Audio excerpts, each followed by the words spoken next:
또 오늘 한 11개월인가요? 또 이렇게 다시 기회를 주셔서 여러분 뵙고 또 은혜를 나눌 수 있는 기회가 있어서 너무너무 감사한 마음으로 달려왔습니다. 그동안 잘 지내셨습니까? 네. 1년 채 안 되는 시간이지만 그 사이에 많은 일들이 있었어요. 그죠? 뭐 세계적으로는 전쟁도 일어나고 또 경기도 많은 변동이 있고 미국 사회도 여러 가지 사건 사고가 많았고 또 그러면서도 또 아마 우리들 개개인적으로도 1년 사이에 많은 일들이 있었던 것 같아요. 그죠?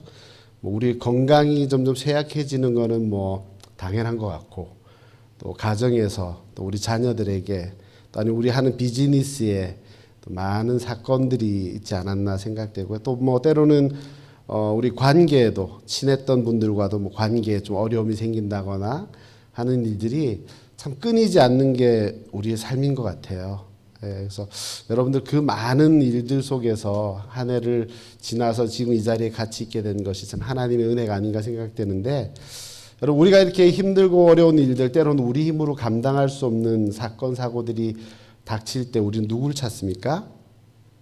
우리 누굴 찾아야 됩니까? 네, 맞아요. 하나님을 찾아야 돼요. 당연하죠. 그런데 사실 우리는 죄인이거든요.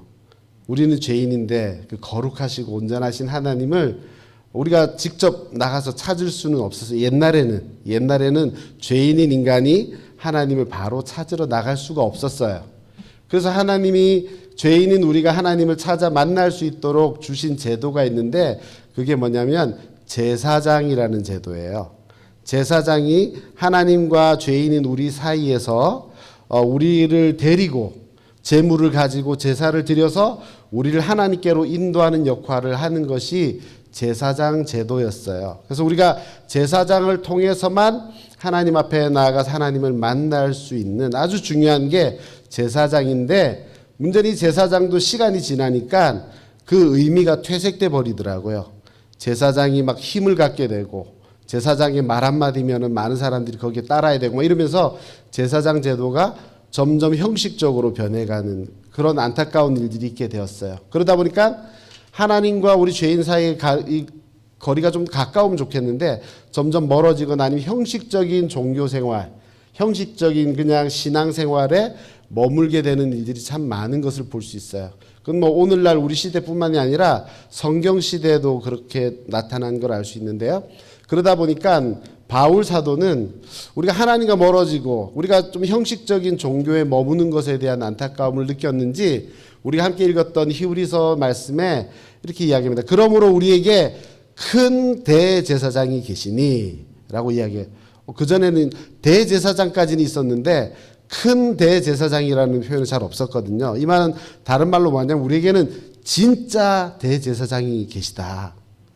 진짜 우리 죄인과 하나님 사이를 연결시켜 줄 수 있는 대제사장이 계신데 그분이 누구냐면 승천하시니 곧 예수시라. 그러니까 예수님을 통해서 우리는 하나님과의 관계가 회복될 수 있다는 것을 이렇게 이야기하고 있는 것입니다. 그런데 어떻게 예수님이 진짜 큰 대제사장이 되실 수 있는가를 그 다음 절에서 설명해요. 그 어떻게 설명하고 있습니까? 우리 15절 말씀 한번 같이 한번 읽어볼까요? 시작. 우리에게 있는 대제사장은 우리의 연약함을 동정하지 못하실 리가 아니요 모든 일에 우리와 똑같이 시험을 받으시니로되 죄는 없으시니라. 예. 예수님은 어떤 분이냐면 모든 일에 우리와 똑같이 시험을 받으셨어요. 육체적으로 당하는 시험과 어려움, 인간이기 때문에 그 당하는 고통들을 다 겪으셨던 분이라는 거예요. 그런데도 불구하고 이분은 죄는 없으세요. 이 말은 뭐냐면 이분이 하나님이시라는 거죠. 그 전까지 제사장들은 뭐 제사를 드리고 했지만 이 사람들도 인간이에요. 죄가 있어요. 그래서 온전한 제사장이라고 말할 수 없지만 우리 예수님은 인간으로 이 땅에 오셨을 뿐만 아니라 그분에게는 죄가 없으시기 때문에 예수님만이 하나님과 우리 사이를 온전하게 연결시켜 줄 수 있는 대제사장이 된다는 것을 이렇게 설명하고 있어요.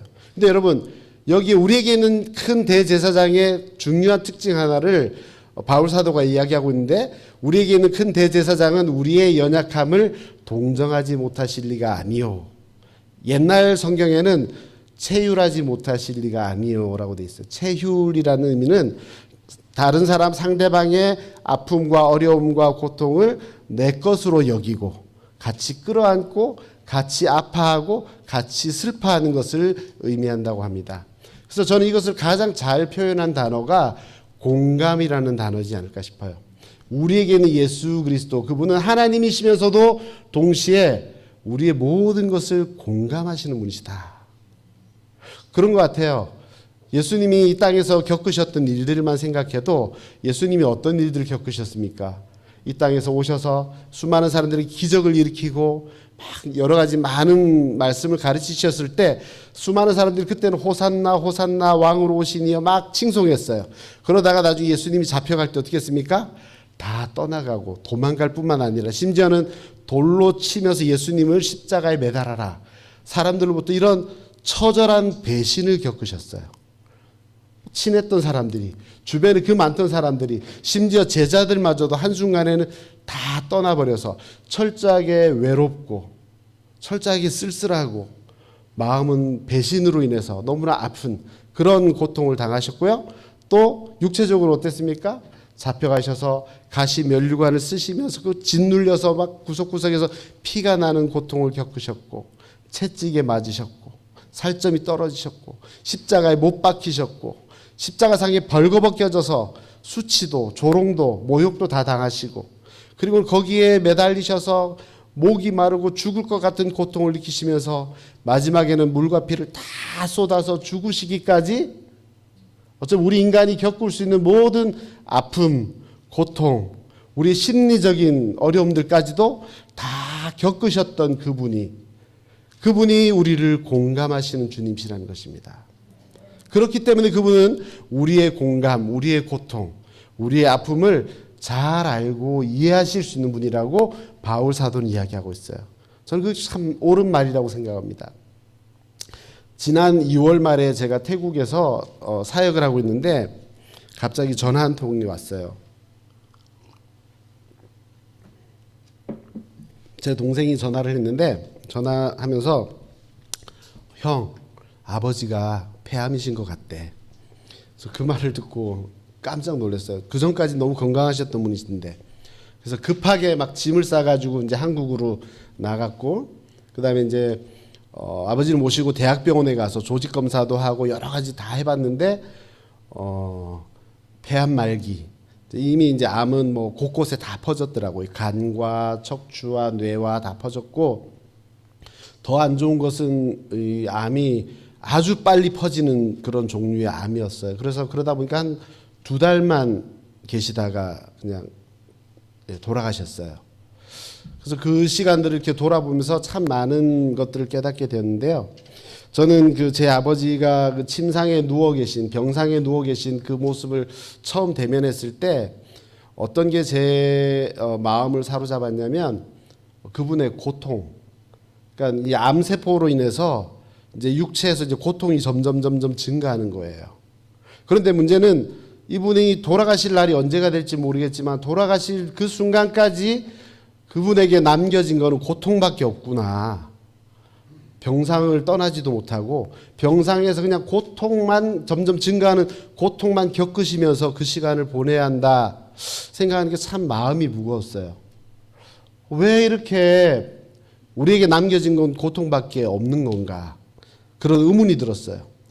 아니, 하나님은 정말 우리 사랑하신다면서 왜 이런 고통을 허락하셔서 이 고통을 좀 해결해 주지 않고 고통만 허락해 주시는 걸까? 만약에 우리 인생에 내가 앞으로 얼마나 살지 모르겠지만 그 남은 시간 동안 나에게 고통만 있다면 과연 나는 그 시간 어떻게 살 수 있을까? 그걸 피하고 싶어서 극단적인 선택을 할 수도 있지 않을까? 그런 생각도 들더라고요.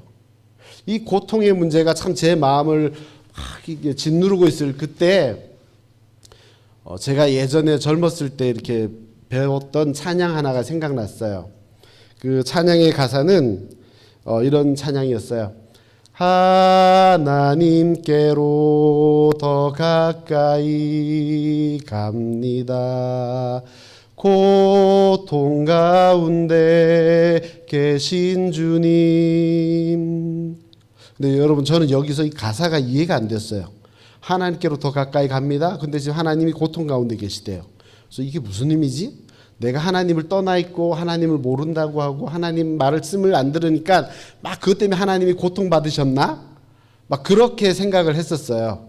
그래서 가사가 이해가 안 된다 이렇게 하고 말았는데 한 몇 주가 지나고 나서 어느 날 하루 종일 힘든 일들을 다 겪고 나서 저녁에 집으로 터벅터벅 걸어가는 골목길에서 이 찬양을 또 불렀어요. 하나님께로 더 가까이 갑니다. 고통 가운데 계신 주님 하다 보니까 제가 번쩍하면서 깨달아지더라고요. 아, 여기서 말하는 고통은 뭔가 하나님이 막 당하는 고통이 아니라 나의 고통이구나. 나의 이 고통스러운 순간에 고통스러운 상황 속에 하나님이 거기에도 계시는 거였구나. 그걸 노래하는 거구나라는 걸 깨달았어요. 그래서 이 찬양이 그 다음에 이렇게 이어지더라고요. 변함없는 주님의 크신 사랑 영원히 주님만을 섬기리. 그렇구나. 하나님은 내가 좋을 때만이 아니라 내가 고통스러울 때 그때도 나와 함께 하시는 분이시구나. 하나님은 내가 많은 사람들과 행복하고 막 즐거울 때뿐만이 아니라 정말 외롭고 우울하고 아무도 나를 돌아보는 것 같지 않아서 고독스러운 그 순간에도 그 고통 속에 하나님은 함께 하시는 분이시구나. 내가 건강하고 막 힘든 줄 모르고 다닐 그때만 하나님이 나를 축복하시고 함께 하시는 게 아니라 아무도 돌아보지 않는 병실에서 혼자 그냥 고통스럽게 눈물을 흘리며 아파하고 있는 그 순간에도 하나님은 나와 함께 하시는 분이시구나라는 걸 깨닫게 되었어요.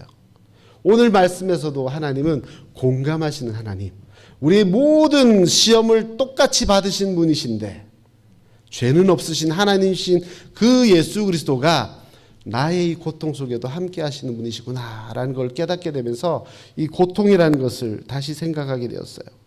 여러분, 우리 주님은 당신이 친히 그 십자가에서 당하셨던 그 고통과 고난과 아픔과 처절한 배신감과 배반감, 홀로 남겨진 외로움과 고독과 고통, 그걸 다 겪으시면서 왜 겪으셨을까 생각해 보니까 그분은 그걸 겪지 않으셔도 되는 분이거든요. 왜 그걸 겪으셨을까 생각해 보니까 나의 고통 속에 함께하고 싶으셔서, 내가 당한 이 외로움과 우울함과 죽고 싶은 이 심정을 함께하고 싶으셔서 주님이 그걸 다 겪으셨고, 그리고는 십자가상에서 말씀하시는 거죠. 내가 너희를 이렇게까지 사랑한다. 너희 고통에도 나도 좀 함께하고 싶을 만큼 나는 너희와 함께하고 너희를 떠나지 않고 너희를 이렇게 사랑한다라고 말씀하시는 거더라고요.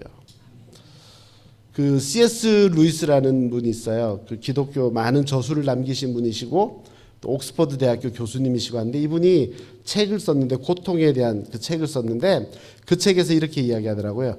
고통은 귀가 먹어서 도무지 하나님의 말씀을 듣지 못하는 세상을 향해서 하나님이 말씀하시는 메가폰, 하나님의 확성기, 내가 너희를 이렇게 사랑한다, 제발 좀 깨달아라 깨달아라 말씀하시는 그 통로가 고통이라고 이야기하더라고요. 우리가 평상시에 도무지 하나님의 사랑을 깨닫지 못하니까 때로는 이 고통을 허락하셔서 내가 여기에도 너를 떠나지 않고 너와 함께한다 말씀해 주시는 방법으로서 고통을 허락해 주셨다는 거예요. 저는 여러분들의 상황이 어떤지 잘 모르겠어요. 여러분들이 뭐 지난 1년 새 어떤 사건 사고가 있었는지, 육체적으로 어떤 아픔과 고통이 있으셨는지 잘 모르겠지만 한 가지 확신하고 믿는 것은 하나님이 여러분과 함께 하신 줄 믿습니다. 하나님께서 여러분들에게 공감하고 계신 줄 믿습니다. 내가 너를 잘 안다. 내가 너의 그 아픈 마음, 내가 너의 쓸쓸한 마음, 정말 죽고 싶은 그 마음, 정말 그 육체적인 고통밖에 남지 않아서 절망스러운 그 마음까지도 나는 잘 안다고 말씀하시며 토닥여 주시고 안아주시고 함께 하신다는 것이죠. 제 아버지가 이제 4월 말에 돌아가셔서 이제 장례를 다 마치고 난 다음에 제가 이제 그 다음 주일에 파송교회에 이제 인사드리러 갔어요. 저는 이제 장례식은 부산에 있었고 파송교회는 경기도 성남에 있어서 가가지고 이제 인사드리러 수요 예배 갔는데, 한 선교지 나간 지 11년쯤 되니까 사람들이 잘 모르겠어요. 이제는 많이 바뀌어서. 그래서 뒤쪽에 그냥 뻘쭘하게 앉아가지고 그냥 이제 예배 시작하기를 기다리고 있는데, 근데 어떤 청년 하나가 터벅터벅 걸어오는 거예요. 보니까는 11년 전에 제가 선교지 나가기 전에 그 친구가 초등학교 학생이었던 걸로 기억하는데, 이제 어엿한 청년이 된 이 친구가 가다가 저를 알아본 거예요. 그리고 와서 선교사님 하더니만 저한테 하는 말이, 선교사님 한번 안아봐도 돼요? 그리고 저를 푹 안아주는 거예요. 아무 말 안 하고 푹 안아주는데 그 순간이 위로가 되더라고요. 그 순간이 위로가 돼요. 뭐 어떤 말들이 필요한 게 아니라, 저는 장례식 때도 이렇게 보니까 제일 위로가 됐던 거는 그냥 옆에 와서 손잡아주고 같이 있어주고 공감해주고 그 자리에 함께 해준 분들이 참 많이 위로가 되었어요. 때로는 우리가 이 고통을 당하거나 어려움을 당하는 분들한테 막 가르치려고 하는 경향이, 특히 저 같은 목사들은 막 가르치려는 병이 있어요. 그건 말이죠, 이건 이래서 이런 거예요. 그러니까 걱정하지 않으셔도 돼요. 막 가르치고 해답을 제시하려고, 정답을 주려고 해요. 근데 보니까 그게 정답이 그렇게 도움이 되는 경우는 별로 없더라고요. 진짜 도움은 공감해 주는 거, 한번 안아주는 거, 같이 아파해주고 같이 울어주는 거, 그게 가장 큰 위로가 되는 걸 많이 경험해요. 저는 제가 소망하기, 우리 머무는 교회가 그냥 서로 누가 혹시나 아프거나 힘들거나 어려운 분들이 있으면 아무 말 하지 않고 그냥 안아주는, 품어주고 위로해주고, 그래서 공감이, 하나님의 공감이 머무는 그런 교회가 됐으면 좋겠습니다. 정말 이 시대가 공감을 많이 필요로 하는 시대인 것 같아요. 사람들이 누군가 내 마음을 좀 알아줬으면 좋겠는데 도무지 내 주변 사람들은 나에게 관심이 없으니까 어디서 공감을 얻습니까? TV 드라마에서 공감을 얻어요. TV를 보면서 그렇지, 내 마음이 저거야. 그래. TV 드라마를 보면서, TV 프로그램 막 상담가가 나와서 이야기하는 거 보면서 그렇지, 그렇지. 여러분, 이 세상은 정말 공감을 필요로 하고 있어요. 공감하시는 하나님을 간절히 원하고 있어요. 그 공감하시는 하나님을 TV에서 만날 게 아니라 하나님의 몸 되신 교회에서 경험하고 만날 수 있길 바랍니다.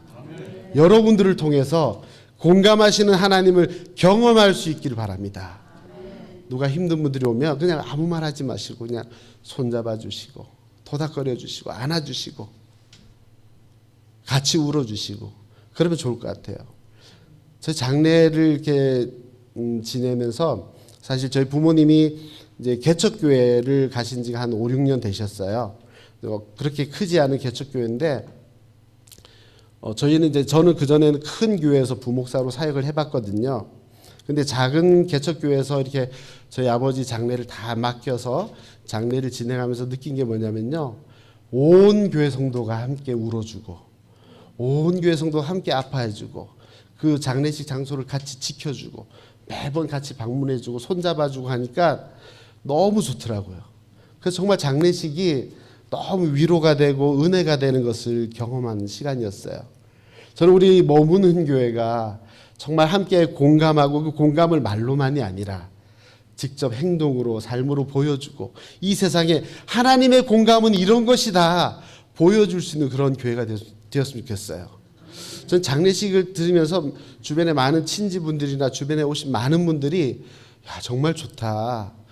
기독교가 장례를 이렇게 하다니 너무너무 좋다라는 이야기를 많이 들었어요. 저는 우리 머무는 교회가 이 LA 지역에서 그 공감하시는 하나님의 그 공감의 사랑을 보여주고 증거하고 많은 사람들을 품을 수 있는 그런 교회가 되시기를 소망합니다. 여러분, 혹시라도 우리가 하나님, 지금 나는 너무 고통스러운데, 너무 힘든데 도대체 그 가운데 하나님이 함께 하신다고 하는데 깨달아지지 않아요. 그럼 어떻게 해야 될까요? 하나님 앞에 부르짖어 기도하세요. 하나님, 제 눈을 열어서 지금 제 옆에 계신 하나님 좀 보게 도와주세요. 제 마음을 열어서 지금 저의 이 처지 가운데 함께 하시는 하나님, 공감하시는 하나님을 좀 깨달아지게 도와주세요. 주님, 좀 그 주님을 부르짖기를 원합니다. 오늘도 보면 사도 바울이 이야기하죠. 우리가 때를 따라 은혜를 얻기 위해서 은혜의 보좌 앞에 담대히 나아가라라고 우리를 권면하고 있어요. 저희 그 아버지께서 돌아가시기 전에 요양병원에 계셨는데 한 번은 저희 어머님이 병 간호를 하시다가 잠시 병실을 나갔다가 다시 들어오셨어요. 근데 병실에 환자 4분이 이렇게 있는데 나머지 환자분들이 저희 어머니에게 묻는 거예요. 아니 도대체 주애가 누굽니까? 주애가. 자꾸 어르신이 주애를 찾으시던데 누구냐고. 그래서 저희 어머니도 누구지? 그랬다가 가만히 생각해 보니까 어머님이 저희 아버지에게 하셨던 말씀이 기억나요. 너무 아프고 고통이 너무 힘들고 어려우면 주님을 찾으세요. 주여 주여 부르짖으세요. 그 주여 주여 병실이 떠나가도록 주여 주여를 부르짖으셨던 거예요. 근데 다른 분들은 그걸 주애라고 들으셔가지고 누구 사람을 찾는 줄로 그렇게 오해하셨나 봐요. 근데 저는 그 이야기를 전해드리면서 얼마나 아프셨으면 얼마나 힘드셨으면 병실이 떠나가도록 주여 주여 부르짖으셨을까. 그런 마음이 들어 너무 슬프기도 했지만 또 한편으로는 너무 감사했어요. 그 고통스러운 순간에 다른 거 찾지 않고 그 고통스러운 순간에 약 내놔, 약 가져와, 의사 와. 아니면 심지어는 고통스러운 순간에 막 내가 누구 때문에 뭐 때문에 막 이렇게 욕을 하고 막 그렇게 하기 쉬운 그 순간에 다른 것 하지 않으시고 주님을 찾으셨다는 사실이 저에게 큰 도전이 되더라고요. 그러면서 저 자신을 돌아보니까 과연 나는 그럴 수 있을까? 내가 목사하고 선교사라고 하지만 너무너무 고통스럽고 죽고 싶은 그 순간에 주님을 찾으면서 주님 도와주세요. 주님 붙들면서 마지막 숨이 멎는 그 순간까지 갈 수 있을까? 그게 두렵더라고요. 사실 저는 지금까지 살아오면서 제 아버지에 대한 크게 존경스러운 마음이 사실 들지 않았어요. 한 번도. 왜냐하면 제 아버지는 뭐 공부를 많이 하시거나 뭐 큰 사업을 일구시거나 많은 큰 일을 하신 분이 전혀 아니시거든요. 평범한 아버지셨는데 그런데 그 아버지의 마지막 돌아가시는 그 순간을 보면서 제 마음에는 존경스러운 마음이 생겼어요. 본인의 육체에 허락된 그 고통을 마지막 순간까지 다 감당하시면서 주님만 찾고 주님만 부르짖으면서 그 시간을 견뎌내신 그 아버지를 보니까 정말 존경스러운 마음이 들더라고요. 그래서 저는 그다음부터는 혹시 육체적으로 아프고 힘드신 분들, 그렇지만 신앙으로 이겨내려고 애쓰시는 분들 보면 그분들은 존경받아 마땅하다고 생각해요. 우리 주변에서 너무 아프고 힘든데 믿음을 가지고 어떻게든 견디려고 하시는 그런 분들이 있다면 정말 우리는 그분들을 너무너무 사랑하고 존경해 드려야지 마땅한 것 같습니다. 왜요? 다른 것 찾지 않고 주님만 부르짖기 때문에 은혜의 보좌 앞에 나아가기를 주저하지 않고 나아가는 그 믿음은 정말 귀한 믿음이더라고요. 소망하기는 우리 모두가 마지막 순간까지 주님의 은혜의 보좌 앞에 나가 주님을 부르짖으면서 정말 우리에게 허락된 이 고통의 시간들까지도 믿음으로 잘 감당할 수 있는 그런 분들 되시기 바랍니다. 여러분 세상은 많은 분들이 잘못 알고 있는 것은 믿는다면 고통이 없어야 된다고 생각해요. 믿는다면 병에 걸리지 않아야 된다고 생각해요. 믿는다면 죽음까지도 없어야 된다고 생각하죠. 그러나 제가 보니까요. 진짜 믿음은 고통도 꺾지 못하는 게 진짜 믿음이에요. 죽음에도 두려워하지 않을 수 있는 게 진짜 믿음이더라고요. 우리의 삶에 고통이나 아픔이나 외로움이나 힘듦이 없기를 바라는 것이 아니라 그 속에서도 주님만 붙들고 견디며 나아갈 수 있는 믿음이 진정한 믿음이고요. 그런 분들은 정말 우리가 존경해야 될 분들이더라고요. 여러분 소망하기를 우리 머무는 교회에 있는 우리 모든 성도님들이 정말 고통도 꺾지 못하는 그 믿음을 갖길 원합니다. 죽음도 두려워하지 않는 그 믿음 붙들고 끝까지 우리에게 주어진 경주를 완주할 수 있길 바랍니다. 저는 이 아버지의 그 장례를 다 이렇게 치르면서 깨달아지는 게 있는데요. 하나는 나는 이제 천국 가야 될 이유가 하나 더 생겼다. 아버지 만나러 한번 이제 아버지를 만나야 되기 때문에 천국을 꼭 가야겠다라는 생각하게 됐고요. 또 한 가지는 뭐냐면 우리 아버지와 함께 공감하시며 그 옆에 계시며 마지막까지 함께 하셨던 그 하나님이 나와 함께 하실 것이기 때문에 그 하나님이 나를 포기하지 않을 것이기 때문에 그 하나님 손 붙잡고 천국 가야겠구나 라는 생각이 들고요. 그 하나님이 나의 주인 되시니까 그분이 나를 보내신 곳이라면 그곳에서 그분이 맡기신 일들을 감당하는 것이 저의 일이겠구나라는 생각하게 되었어요. 저는 선교사로 태국에서 사역하지만 사실 여러분 아까도 말씀드렸지만 이 세상이 공감을 필요로 한다고 했잖아요. 근데 선교사가 나가서 막 건물을 짓고 막 가르치고 많은 일들을 해야 되는 것 같지만 제일 중요한 거는 현지인들의 마음을 이해하고 현지들의 아픔을 이해하고 공감하는 거, 그게 진짜 선교더라고요. 저는 하나님이 보내신 그 자리에서 태국인들을 공감하면서 살아가는 것이 저의 역할이라고 생각이 됩니다. 저희가 태국에 처음 가서 막 태국어를 배울 때 일이에요. 선생님 한 분을 놓고 이제 저와 제 아내 두 사람이서 태국어를 막 배웠는데 어느 날 선생님이 좀 분위기가 이상해요. 그래서 이분이 왜 이런가 하고 나중에 이야기 들어보니까 이분이 자기가 너무 사랑하는 할머니가 있는데 할머니가 얼마 전에 돌아가셨대요. 그래서 마음이 너무 힘들대요. 어저께인가 이렇게 돌아가셨다는 얘기 들었대요. 근데 고향은 뭐 차로 한 몇 시간을 가야 되는 산 꼴짝인데 그래서 너무너무 이렇게 이제 힘들어하면서 수업을 진행을 잘 못하더라고요. 그러니까 제 아내 이혜선 선교사가 그 태국어 선생님을 놓고 그때 이제 막 태국어 배울 때니까 태국어도 잘 몰라요. 막 떠듬떠듬 단어들 막 몇 개 안 되는 거 가지고 막 이야기하면서 하나님 사랑 막 이렇게 단어 얘기해서 하나님 사랑 뭐 정말 사랑 뭐 이렇게 이야기하면서 우는 거예요. 그걸 보니까 태국어 선생님도 그 말을 들으면서 마음이 공감이 되면서 이해가 되면서 같이 우는 거예요. 고맙다고. 여러분 선교는 공감하는 게 선교더라고요. 보니까 그들의 마음을 알고 어루만져주고 함께하고 위로해 주니까 거기서부터 또 그분들은 저희를 너무너무 그다음부터 사랑하고 함께하는 그런 관계가 되었는데요. 이 세상이 우리 하나님의 공감을 필요로 하듯이 여러분들을 통해서 함께 울고 함께 슬퍼하고 함께 웃는 그 공감의 사역들을 통해서 이 세상이 하나님의 사랑을 우리 머무는 교회를 통해서 배울 수 있기를 경험할 수 있기를 바랍니다. 그럴 때 정말 주님이 내 삶의 주인 되시는 것 같아요.